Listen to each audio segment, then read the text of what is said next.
Hello and welcome to the Bold Leadership Story Show, where we talk about experiences shaping exceptional lives. Today I'm really excited because I've got a gentleman who I'm sure is going to bring us some amazing leadership stories from his life. And I've known Chris Figueroa for a couple of years, aka DJ Prophet.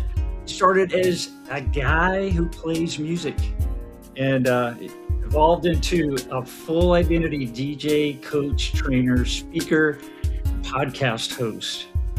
He's been through some real adversity when gigs dried up, financial struggles, fatherhood came into the picture, and marriage challenges. Lost his mom. Can relate to that. Hopefully, we can get into some of these stories.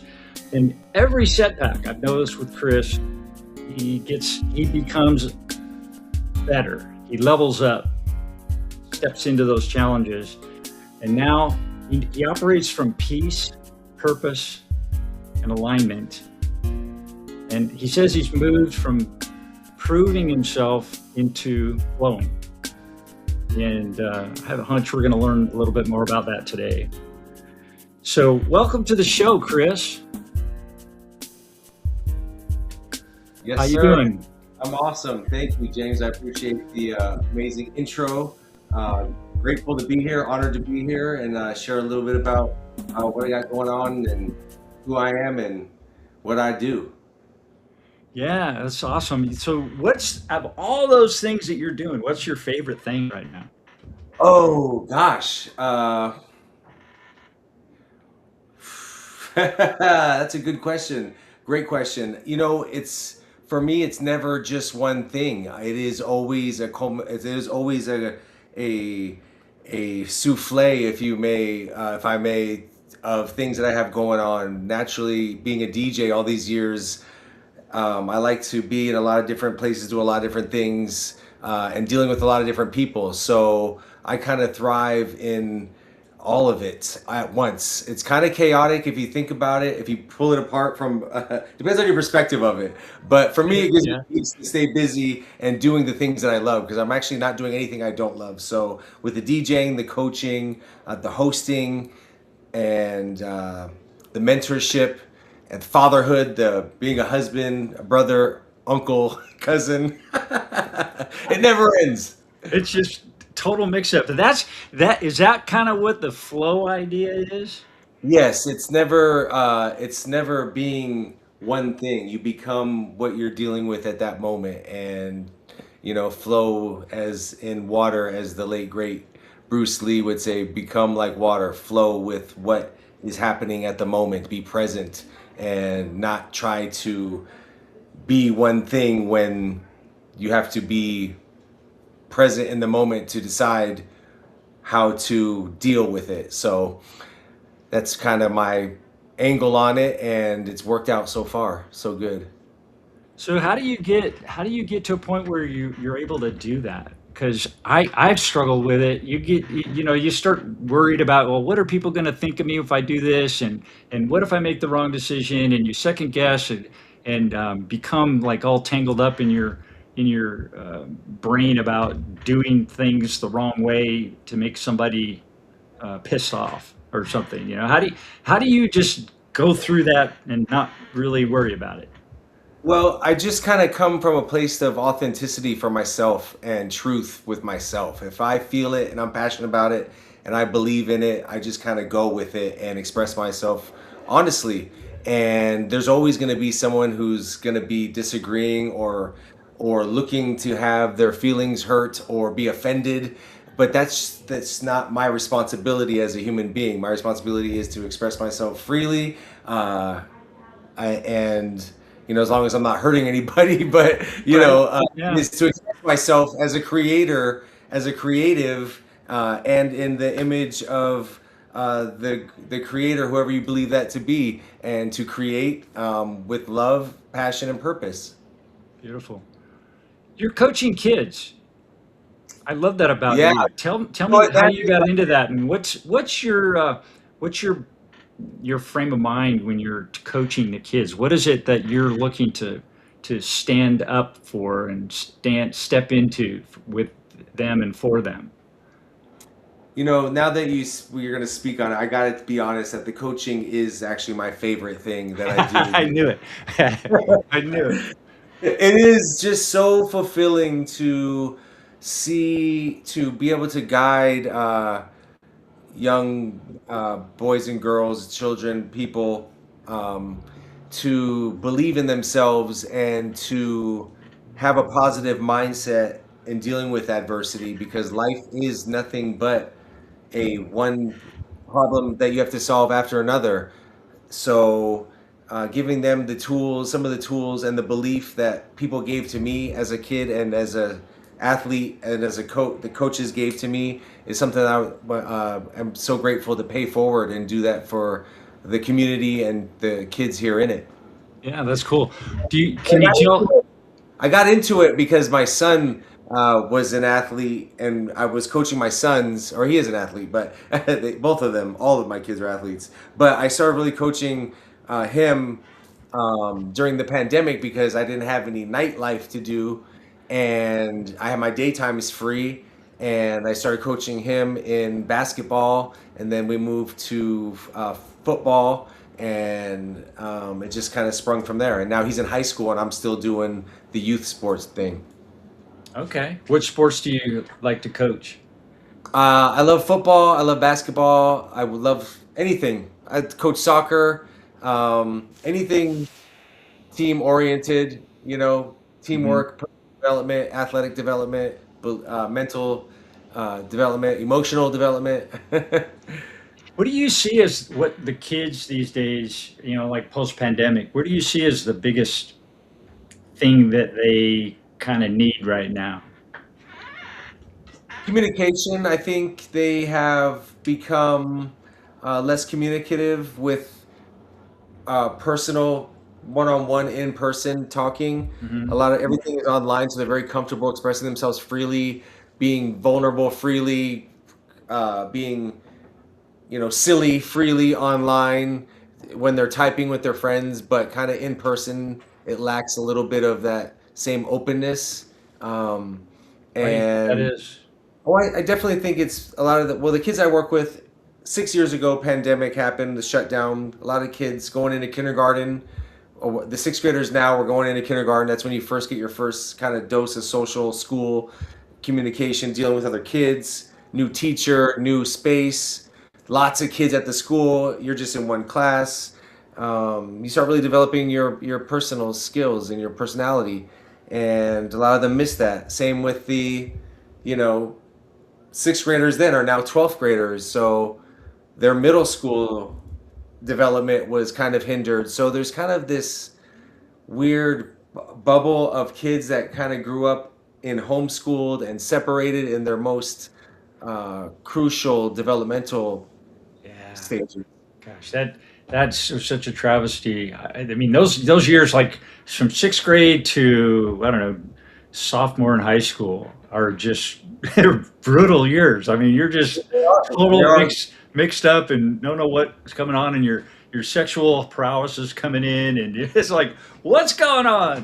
And you know, and the guys are getting more like some guys are growing beards already, and you're looking at them going, oh my god, and and right, it's a really tough time, but it's that adversity that pulls you into being who you need to be and become who you need to be.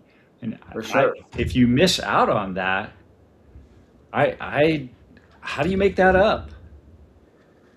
It's tough now these days. The older you get, the kids now are socializing less in big groups. It's smaller. The studies show, I'm in nightlife, so it's proofs in the pudding. But nightlife has slowed down. The young kids are not drinking as much. They're looking for a less open social environment and more closed off. A lot of nightclubs are tables and sectioned off.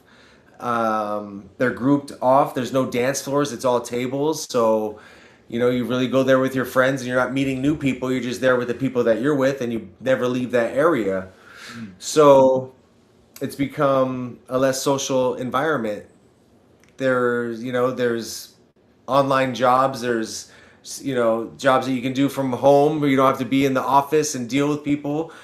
schools online. Homeschool is really big these days. So it's Yeah.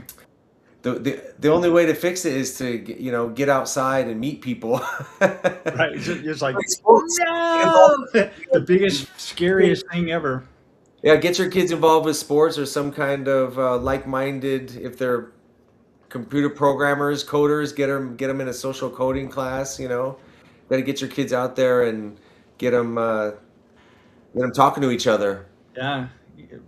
Get out of that comfort zone a bit so you can, because I tell you what, as I'm seeing in the business world, as this, we AI starts encroaching into our lives at lightning speed, it's it's starting to become a differentiator.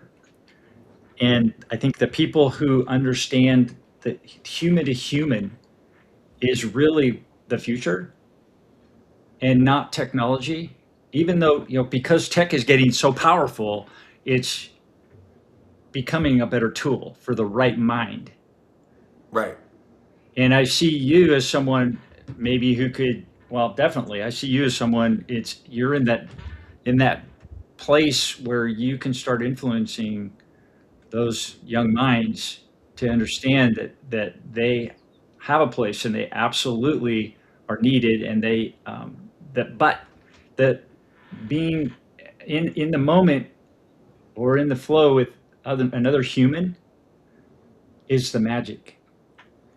Right. And that's really why, it's part of my favorite thing that I'm involved in, is because when the kids start to really bond and trust each other, the magic that happens on the field or on the court is poetry in motion. I mean, I just brought on my assistant coach, who's also a DJ in the nightlife, and he's never coached before. He's worked with kids before, volunteering and stuff, but never coached. And we got our first win this week off of the work that we put in together. We got together, we had meetings, we coached the kids all week. They showed up and did the things we needed them to do, and they won. And he was like, "Dog, I've never had this feeling before." I was like, I know exactly what you're talking about. This is exactly why I do it, because it's just glorious. It's the best feeling. And even without I got the feeling with my kids, but with other people's, with kids that I don't know and get to know, it's just as glorious. So, Yeah, um, those are beautiful moments, and it's so important growing up.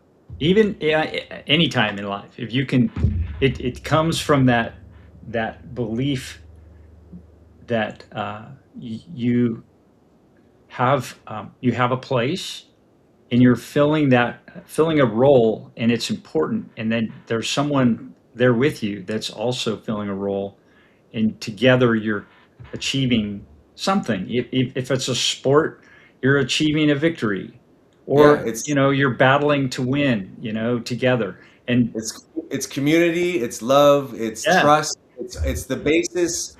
It's really the basis of the human experience that we're yeah, supposed to engulf ourselves in. And being there's a able to lot of overcome those yes, moments of tension, and not get, I don't know what's the word, triggered, that yeah, they'll use. It's like they go into this mode where they shut down, and I just like, don't do that. yeah. Well, you got to push through and teach. It's about communication. That's how they have to talk. They have to tell each other what they need from each other on the court, on the field, and that's the great, you know, human trait to be able to have. That's a great way to get along with people. Tell people what you need. Don't let them guess. Right. Yeah. So Very cool. So yeah. what's next for you? What's your big project right now? My main focus has been, well, there's a lot of things going on, Jim. I Yeah, you well, mentioned that. Yeah, it is wedding season right now. So first and foremost, the most important thing on my plate is my paid career, which I get paid to do. All the coaching is obviously volunteer work, Right. passion work projects. But my main focus is my DJing and hosting, emceeing. It is wedding season starting this weekend, actually, going into the summer. and into the winter and fall. So wedding season is approaching, getting dialed in with the routine, the MC and the meeting the brides, the getting all my playlists together for the next, you know, few months of steady weddings. Also, my podcast is, while I'm not DJing, I'm hosting the podcast. So keeping those going is the main focus.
I got a good schedule coming up or somewhere I need people to be, you can find it on there and show up to my place if it's where you're at.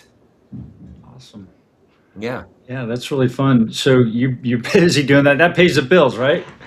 The DJ profits paid the bills. I mean, I've been a DJ since I was about 17, and I've had some radio jobs. I've had some promotional jobs, but really DJing has been my life since that that ripe young age of 17. I dedicated everything and burned the boats. I moved to LA from San Diego as about 22 years old and hit the nightlife scene, found my way in, How and was it moving from LA to Temecula? oh Yeah, my I think goodness, that oh had to my be goodness. culture shock. It took me, I mean, this is my ninth year here now, so it's taken me this long to adjust. But it's really, I'm LA, it's very diverse and Mhm. very open and not conservative, liberal. Yeah. So here's a little conservative, a little Republican, which is fine. I don't, it is what it is. So it's opposite of LA.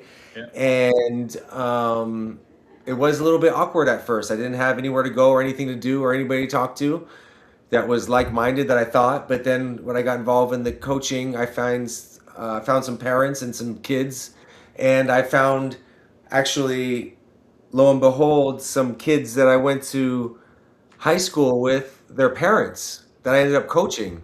So reuniting with a lot of my people that I knew in high school down from San Diego, North County, ended up moving up here. So I found my little tribe up here, and it's kind of like reunited 30 years later. That's so cool. So it's like that what brought you down here was friends and family then. Well, it was mostly family. I mean, LA was getting a little bit hectic. I just had my daughter, so I wanted to give her and my two young sons a cul-de-sac life instead of the hustle. And LA was just very hurry up and grow up. And that was kind of like the mindset, hurry up and grow up so I can get back to my career was like so I could keep my career going. And we had, different friends watching the kids all the time. And it was like, didn't have any really, we had a family of friends. Like, LA is like, it's friendsgiving all the time. Like most people move there from somewhere else and don't Hmm. really have a family. So we find a friendly family that is a core of people that just has each other's back. And we had a great family, friends of friends, but I wanted to slow down a little bit, especially because I have a daughter now, and I wanted to, you know, give her the best life possible. And moving down here, we have my wife's parents, my aunt, her sisters, so a lot of cousins and grandparents here to, uh, you know, Oh, keep the tribe. that's awesome. Yeah, It's kind of rare these days to have all of that in one place. it It's is. And it's a a really blessing. big Yeah, blessing. yeah, it's a blessing and a curse at the same time. Yeah. But you look at the bright side and you keep it positive, Yeah. right? Yeah. Yeah. My So family's all moved away, so it's like, yeah, I miss yeah, them. we get together, on holidays and you know, when we can. But life is busy and hectic and moves fast, so just try to enjoy the moments while we got them. Yeah. Yeah. Well, let's see. You have your podcast, The Truth from the Booth. Tell That's me right. how that got started. Well, I've been podcasting and live streaming for a long time. It was always my dream to do radio since I was a little boy. I mean, music was my everything. I mean, my parents used to ground me. They punished me by taking away my music. That was my Oh, punishment. no. Oh, that's just not right. No stereo. All my CDs or tapes gone. Like nothing. You can have no music. That And was how punishment. did that like traumatize you? Well, it made me behave. That's for sure. I Did needed it? my music. Okay, Yeah. so it Oh, worked. yeah. Oh, that was a good. They knew. They had that dialed in.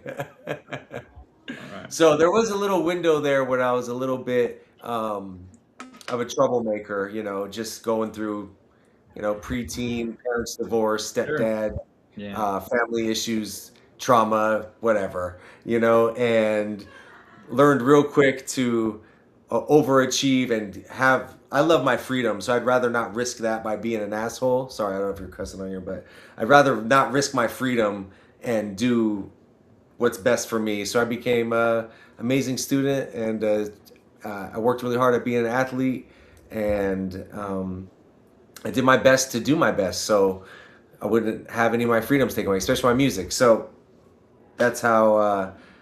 From there, I was in. I used to record myself doing radio intros, Yeah. and after high school, I went to college for communications, and I got an internship at a radio station and realized I didn't need a degree in communications to work in radio. I was already in the building, and kind of the way to climb up is through internship, and then you're filling slots, and you learn the board, and you cut Yeah. commercials, and you Actually do doing promotion. it. Yeah, so I climbed in from there. I was like, okay, well, I was playing football still in school, but I got hurt and I had to retire from football because of the injury. And so if I wasn't gonna be able to go to school for free through football, then I was just gonna stay in radio and work. So I ended up not finishing school and committing myself to radio.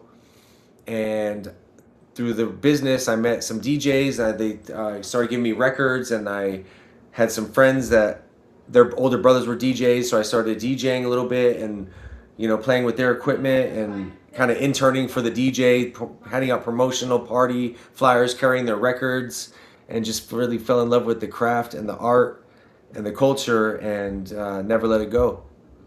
And So then you were in let's see, you were in LA. You were spinning for what was it? The radio station you were spinning for? K-Day. KDAY. What was that's cool. What was the were you like an on-air announcer or Well, I did you was I was a on-air mixer, so I was mixing. I had a mix show on there for about three okay. or 4 years, I believe. It was pre-recorded at first at my studio, and then I started going in there live the last while because I wanted that live experience. The dream, it's cool to be on the radio, but the live, working with the DJ and live on air, overlooking the city was really the vision that I had. So Yeah. people weren't going live at the time, but I was like, just let me go live. They trusted me. They let me in there, and I got on the radio and lived that dream, and got to meet a lot of amazing artists and create some amazing relationships with a lot of dope DJs. I also did radio promotions early for Power 106 radio station up in LA as well, where I got my first start, and then eventually got on air at K-Day. And then I was on a radio station, internet station called Dash Radio with one of my best friends, rest in peace, DJ Nels, who I was hosting a show with called The Professionals on there. And then I was also on Be Real TV with Be Real from Cypress Hill for a couple years. And I've just been broadcasting. So, Cool. So you're into it. oh yeah, I'm You just committed. you. Oh yeah, so this is I'm like This was like real radio then, right? yes, so when my buddy Nels passed, I really made the commitment in his honor to fulfill this vision and dream of broadcasting because he also had it and didn't get to finish the job. So for me, it's really a online love letter to him to get it done and be consistent and take it as far as I can. That's beautiful, man.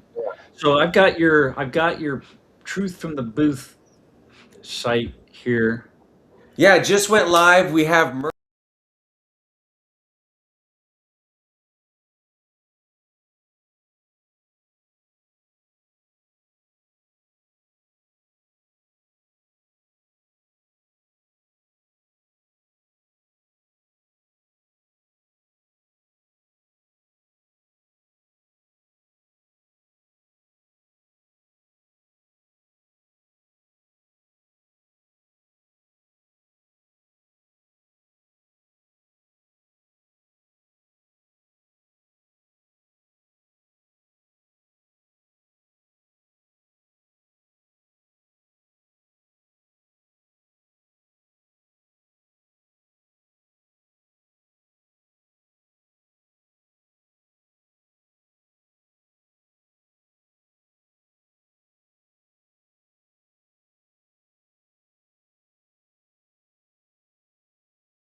Yeah, I've been hosting pep rallies since high school, man. I host the air bands finals in my city. Like I hosted, I'm like the half. I host. I DJ for the local high school here for their Puma Pit student section, which we just got the number one ranked student section in the nation.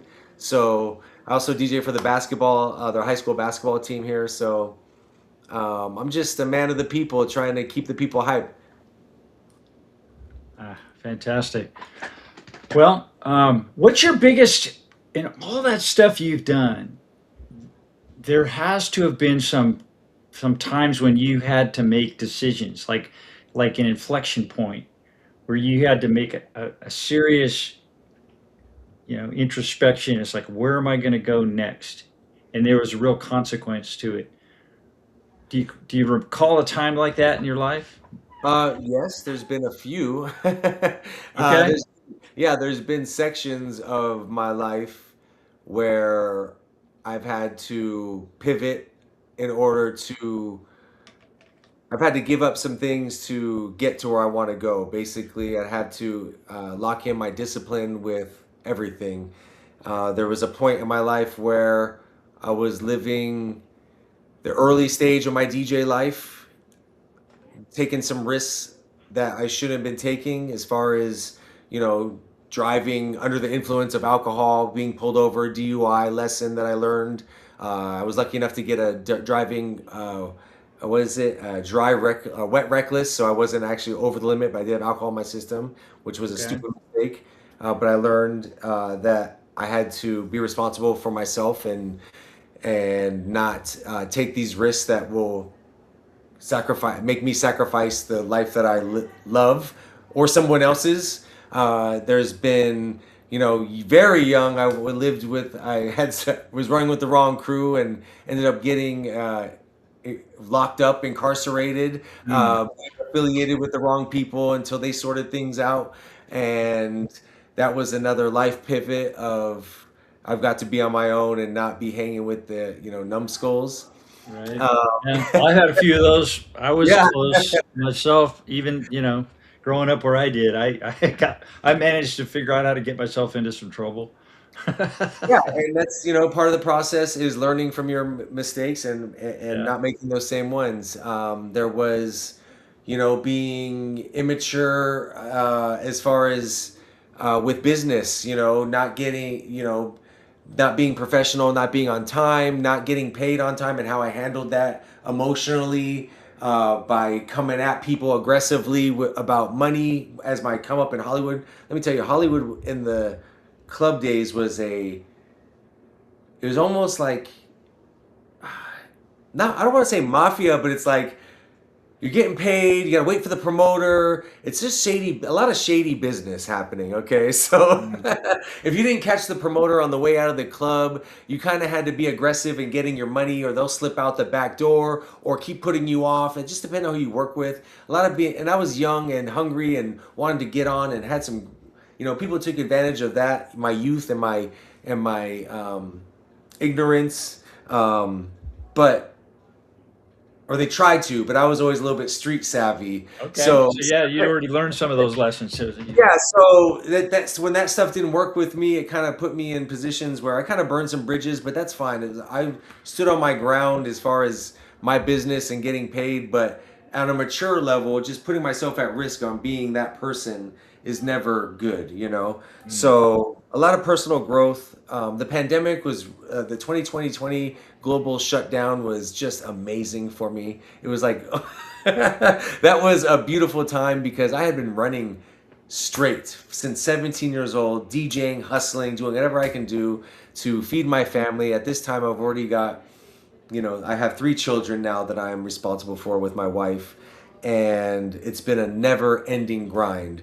It had been, I had to say no to something. I had learned to say no early for some things because I had a family to provide for, so I couldn't always take those free gigs that are good looks or get you exposure, which ended up costing me a lot of opportunities in that realm. So it's taken me longer to get to where I want to go, but that's fine because it's well worth it at the end of the day. But to really take that introspect of taking the break of the lifestyle that I live, nightclubs, nightlife, alcohol, bars, drugs, sex, after hours, it's all the things that spawn from nightlife, that which is depression based when you really take a far further away perspective of it, Mm. and be engulfed in that and live a nightlife of no sleep, up early to get still burning the candle at both ends, living the nightlife, and then still being responsible as a father and a husband and a family member. So burning that at both ends for up until 2020 and never stopped. Finally, get a break. Okay, what am I gonna do? Just I've been used to this life. I've been drinking. I work when I don't drink at home, but I work when I drink when I work, and I work 5 to 7 nights a week. And you're drinking every night at work, every 7 nights a week. That's Adds alcohol. That's up. alcoholism. That's Yeah. alcoholism. Right. My parents used to do that. They both lived into their 90s, but they would t- tittle a few Yeah, every night. it- I couldn't keep up with them. yeah, it wears on you, Yeah, yeah. and I love being active and an athlete and present. And I spent a lot of my years, getting up at 10, 9, 11, 10, 11 late, going back to sleep, getting up early and then going back to sleep, sleeping most of my days away and not Mm. really be living up to my full potential, doing everything I said I wanted to do in this life. And that was the pause I had, the reflection. I started running so hard with the DJ thing that I was just running in a hamster wheel of DJing. I didn't expand into the other talents and other dreams and vision that I had for myself. And I wasn't working towards them. I was just in survival mode. And it gave me time to self-reflect and go in and figure myself out. and I went on a deep dive, an internal autopsy, as my man David Goggins would say, a live internal autopsy, and see what made me tick, see what my problems were, and do my best to make those adjustments to move forward and heal. Yeah. What is the term taking the brakes off mean to you? Well, taking the brake off is all gas, no brakes. Putting the brake on means stopping, but to me, taking the brakes off means, you know, to stop resisting what your purpose is. And I think a lot of people put the brakes on their purpose because of what you mentioned earlier, afraid of judgment and what people might think. And, you know, at the end of the day, I think that nobody cares as much as you do. I don't think we all have this main character vibe that that is self-inflicted because no one really cares. Like no one's worried about what I'm doing. They got their own freaking problems. You know what I'm saying? Oh yeah. So I think that's what really helped me, and that was part of the development, is realizing that get out of that main character. You can be the main character, but everyone's their own main character, or they're an extra in their movie, and they're in their own movie, and they're miserable. So the I choice. think people are walking around as an extra. I love that. Yeah, it's so true. I see You that know, every day, and and you I've see lived them that every. myself. Right. And I think that, a lot of the programming and the mindset set that, that is dumped on us every day puts us in that zombie mode. Mm. And I just do my best to not be there every day. Just keep creating whatever comes to my mind, execute, connect with the people that can help me if I don't have the skill set or the knowledge, um, and keep growing. So that pivot of growth was crucial to take me to the next level. And I've been committed to that for 6 years now. And my health is improved immaculately. My relationships have been amazing. Uh, my coaching, that's when I started coaching, has been absolutely fulfilling. And it's been everything I dreamed it would be. Mm. And so far, and I'm just scratching the surface, because the vision obviously is to be sponsored podcast, taking my message and these conversations that I'm having global, and to help and serve as many people as possible, and just by being authentic and sharing my truth. So this Who do is you part need? of that. Who do you picture you need to become to to fulfill the vision you just articulated? Just the best version of myself, the guy that inner voice that says, "Hey, get up, send the email. Hey, book the guest. Hey, get up and go do what you got to do. Do the things that you love. Why are you not doing that? That's you have to stay disciplined on the boring things every day. Okay, I got, how many views did I get on this video? Okay, who cares? I put it out, and it lives forever. It's not about the first few days. It's like all these videos may get 7 to 50 views or 100 views, but when it pops off, all those videos still live, and they're going to be recycled through and brand new to people who never saw them. They don't get dated. They're brand new to people every day. So I don't get caught up in that, and just kind of trust the process. All the things I teach when I coach, basically the things I teach I coach is all the self-talk I've always talked to myself, and I try to express that to the kids and give them that inner voice for themselves to push Mm. through the adversity and accomplish their goals. Write them down, work on them every day. Remind yourself, what are you doing today to accomplish your goals tomorrow, and just kind of send those self-talk positive affirmations daily. Yeah, Lisa Laurie, my girlfriend, the rebel ballerina. She talks about the radio station that plays in your head. There's two of them. One of them is called Kali, Klie, and the other one's K hot. So yeah, the Klie is like I always everybody battles with their two radio stations all the time. Yeah, it's the frequency you're on, and your brain wants to protect you from embarrassment and failure and death and risk. It's built to protect you, but it overprotects you because fear paralyzes a lot of people. You have to break through that terror barrier and walk through the gates of judgment, because the only person judging is you. The only voice that you're hearing is yourself. Nobody is out there saying, "Oh gosh, Jim, you see Jim the other day? Oh yeah." No, nobody is Right. saying that. Oh, you see Chris picking his nose the other day? No, Yeah. no one, The dude no has a ponytail. What's up with that? nobody cares, man. And when you can live from a place of carefree expression, like truth, honest authenticity, I think people are attracted to that because everyone wishes they could do that. So they watch you and they're a fan of you because they are inspired by you. And at the end of the day, that's kind of my goal, is to just inspire as many people as I can. If I can do it, you can do it. It's nothing special about me other than, I did the inner work to be able to live my truth. I don't have to Yeah. hide behind the mask that we all build up for ourselves. I used to. I'm still shedding it daily. There's still deeper dives I got to do, but that's part of the fun of this experience of life, is getting yourself dialed in and is Yeah. Never ends, aligned does it? and It's as always aligned a as process. possible. My former mentor, he's passed away now. Rest in peace, Bob Donnell. He used to say every next level will require a new you, and it's so true.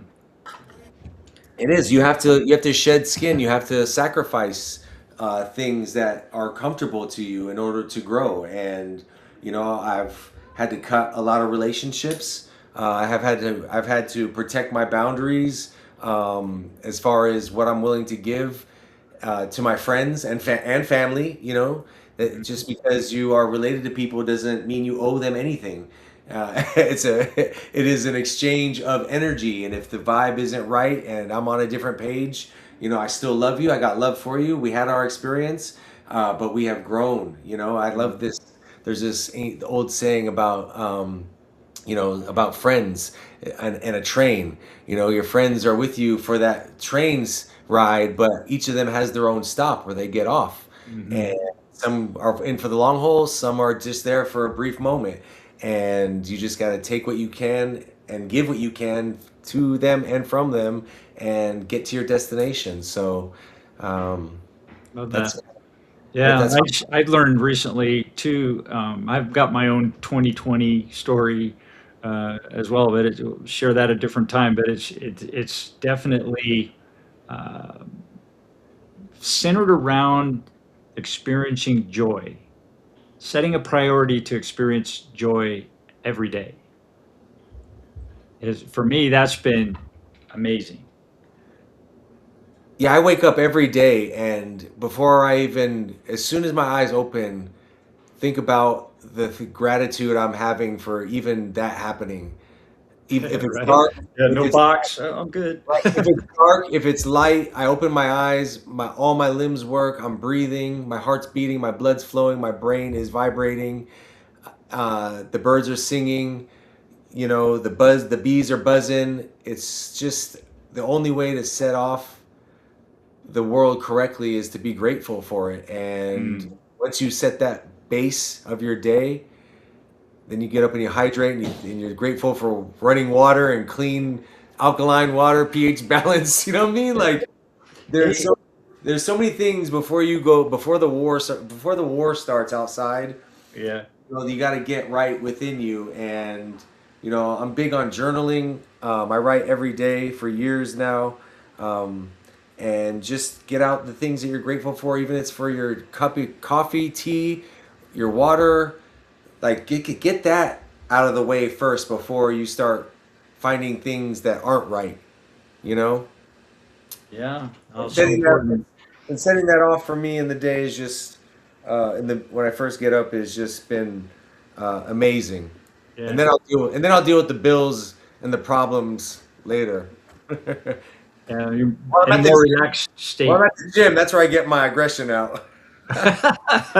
Well, I was gonna say, I mean, I see you at the gym frequently, and around town, and yeah, you've always been high energy, just really high energy person. In a good way. You're like, not over the top, but just genuine. And you look me in the eye, you smile, you always have something good to say, something positive, and you catch me when I'm not being positive, and you call me on it, which I love.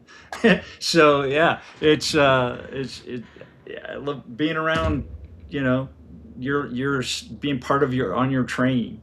Well, I appreciate that. Yeah, you're in my program, whatever program this is in the universe.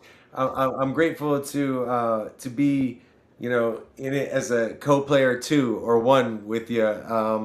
Yeah, it's about perception, man. At the end of the day, what is going on in your mind is going on right out in front of you. I'm at the gym. I'm healthy. I'm grateful to be healthy and alive and to be able to get stronger and have strength and just I've had people, my best friends have passed, my Mm, mother, my best friend. I've had multiple great friends pass, mm. um, and I just know the value of health and this life and gratitude for it, and I'm not going to take that for granted, and I'm not going to let anybody drag me down into their misery. In fact, I feel like my purpose in this life here is just to raise the frequency of whoever I come in contact with. And my goal is to leave you with a sense of gain after I talk to you. Like that is what I'm here for, to give you a little bit of vibration, a little bit of spark to handle the shit you got to do, because we all got problems, right? It's about how you respond, not how you react. So, go handle it. Yeah, love that. Love that about you. I concur. You're definitely that way. It's inspiring. I mean, it's like you bring this energy with you wherever you go, and you walk into a room and it's there, and it's some people call it like charisma or whatever. But I think you have that presence. Where I don't know. I feel stuff like that. I think the kids today call it aura. Yeah, maybe. Yeah. Um, it's like there's an energy about it. I've learned. You talk about gratitude. Lisa and I do. We're for quite a while. We were doing 2 minutes of gratitude together, and we stand up looking out the window and hold our hands up and just in silence be in gratitude for 2 minutes. And at first it was like, gosh, this is a long time, but it was only 2 minutes. And then I started thinking, well, what is gratitude? So I started making a list of things, people, places, of gratitude experiences I've had, and I just go through that mental list. And every day I would do that, and the list would evolve. And pretty soon I started getting this feeling. It was a familiar feeling, but not. It was kind of still unusual. And as I was doing this gratitude, it would just get stronger. This feeling, and I started associating this feeling with gratitude. So I was like, and it's like this tingling, like almost like your arms, Yeah, this it's hairs go up, called. but it's not. It's like a calm, tingling warmth feeling, and it's like, wow, that's gratitude. So I've been able to now associate that with like when I'm meditating, I'll pull that into my meditation, and Yeah, it brings me to a different energy, I well, think. that's connection to source. I mean, that's connection to the universal spirit, is Yeah. slowing down to be grateful, and So at the, wonderful. It's a yeah, at the end of the day, we are a miracle. I mean, what's the ratio of life that being born is something incredibly crazy. So just to be here, and when like I always tell my training clients, At the end of our workouts, we do name 5 things you're grateful for, Mm. because the more you start naming things you're grateful for, the more the universe opens up and gives you more things to be grateful for. Because when you start becoming conscious of gratitude and what you're grateful for, then everything becomes a gift. And then they start stacking and becomes more intense. And it's a infinite abundance of never ending universal gifts if you really tune in. Yeah, yeah, and if you're in that state all the time, you got no time to listen to KLIE. You know what I mean? It's that frequency is dialed out. The static ain't coming through. Turn that sucker down. Turn it off. Don't need it. It's Yeah, true. It's true. beautiful. Yeah. Well, Chris, what's your favorite? You spin a lot of tunes. Yeah. You have a top. Do you publish like a top 10 or top 5 or something? You know, um, I do have like no, because I'm just so diverse. I do have my favorites, Yeah. but those are my personal favorites. As far as like public favorites, I'm really a nostalgia guy. As far as like new stuff that comes out, there's been really been a lull in new music that's been worthy of mass hysteria. Does that Yeah. make sense? Like big hits. Well, There you've hasn't. been in some big rooms. I mean, you've DJ, you've spun for like what, Stevie Wonder and Yeah, uh, yeah. I mean, that's what I say. Michael Britney Jackson always really Spears, caught. Michael Jackson. I mean, you how do you read a room when you go into that environment? That's like rare air. How do you do that? Well, I completely judge people. Okay. I All get my right. prejudices on. I exercise all my prejudices. All right. No, it is really judging the people. I mean, you first of all, you do your homework on knowing where you're going, the demographics of who you're going to be performing for. Okay. Then kind of if it's a client or a public space, depends if it's a private or public. If it's public, you know that it's a little bit give and take. I'll play something and see if it works. If it doesn't, I'll switch it out. Or they might ask for stuff. If it's a private event, they usually tell you, "Hey, this is what we're looking for. This type of sound. This is who's going to be here." That's how you kind of gauge what you're going to play. I try to do my best to prepare by mentally preparing. I'm not so much here's my plan set of exactly what I'm going to play. I kind of just know where I'm going to go if certain circumstances come up. I used to really line up my music, practice song for song, because I used to have to do that to make sure it was perfect when I Mm. first started, right? So it was really a performance of what I prepared. But now, as I've gained experience, I can obviously go into any room and play for anybody without practicing anything, because I can just pull music that fits the vibe. So what I do is I look at the age group first and foremost. I Okay. kind of gauge when they were in high school, what years they were in high school, and I Mm. kind of tap into that to begin with. Play some stuff that they can try to connect to nostalgically, to take them somewhere so they start to trust me. Because if I know the music they like, that means I probably know them, right? Because music people that are friends usually have the same music tastes. So Mm. now they let their guard down with me and they feel like we're friends, right? So then I can take them to a few different places. And then my job is to take those people that feel like they're my friends, right? Now that everyone's my friend, now I got to make everybody else, now I got to make all the other people friends with each other, Ah. right? So now my job is to get them to me, to be trust me as their friend, and then now make friends with each other. That way we can all get on the same page and have a real experience. So how do And you do that through music? well, you play around, you experiment, you throw stuff at the wall and see if it sticks. You add a little bit of this, you add a little bit of that. You find some older people, some grown and sexies. You play some disco, you play some 80s, you play some 90s. They start dancing. Then you find their niece or their cousin or someone who they can relate to, and you play something kind of in between that. And then you play some rock and roll to get the people that don't really dance that good to get involved, because they're not going to go out there and five, six, seven, eight, but they'll go out there and sing along with you, if they Yeah. don't have a rhythm, and you play some rock for the people that dance to the lyrics and not the drums.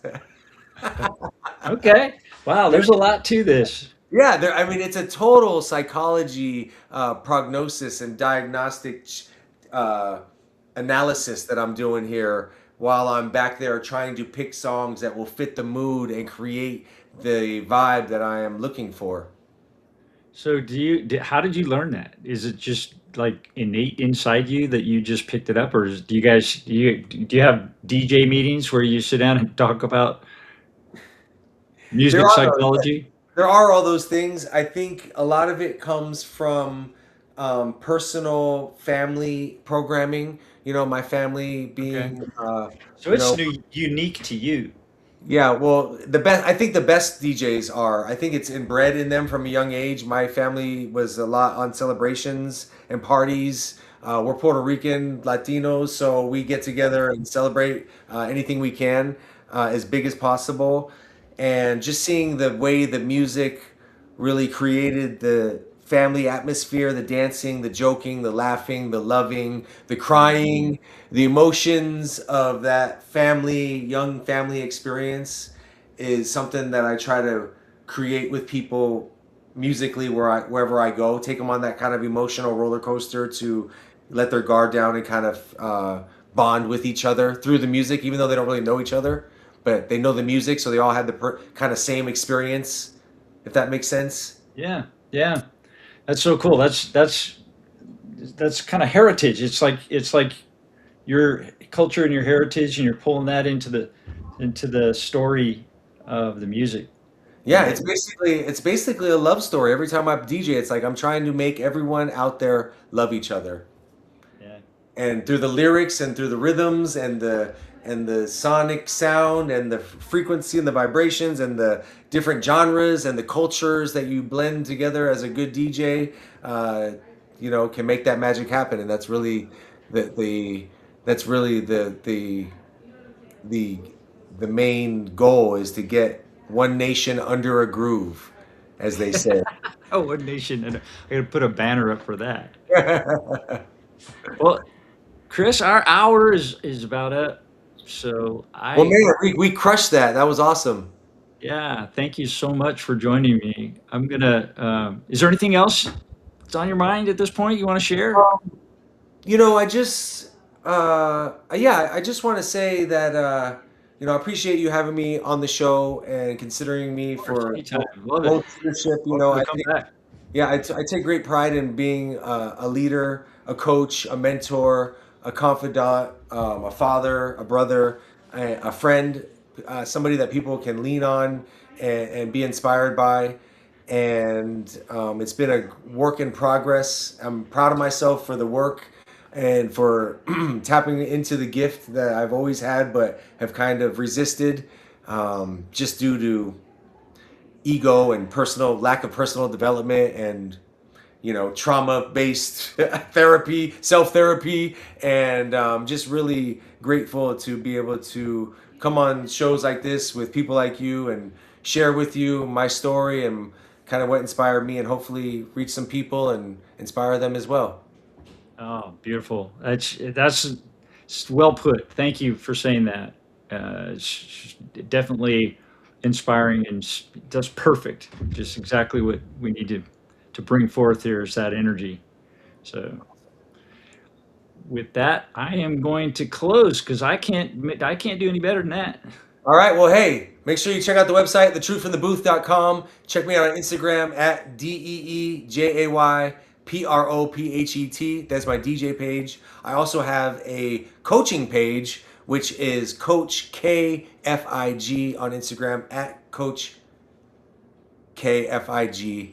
And you can keep up with all my fitness, inspiration, motivation, and inspiration on there, as well as my coach.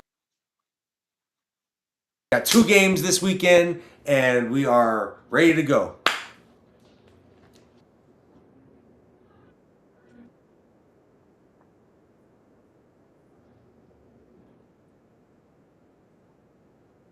Yes, sir. Thank you.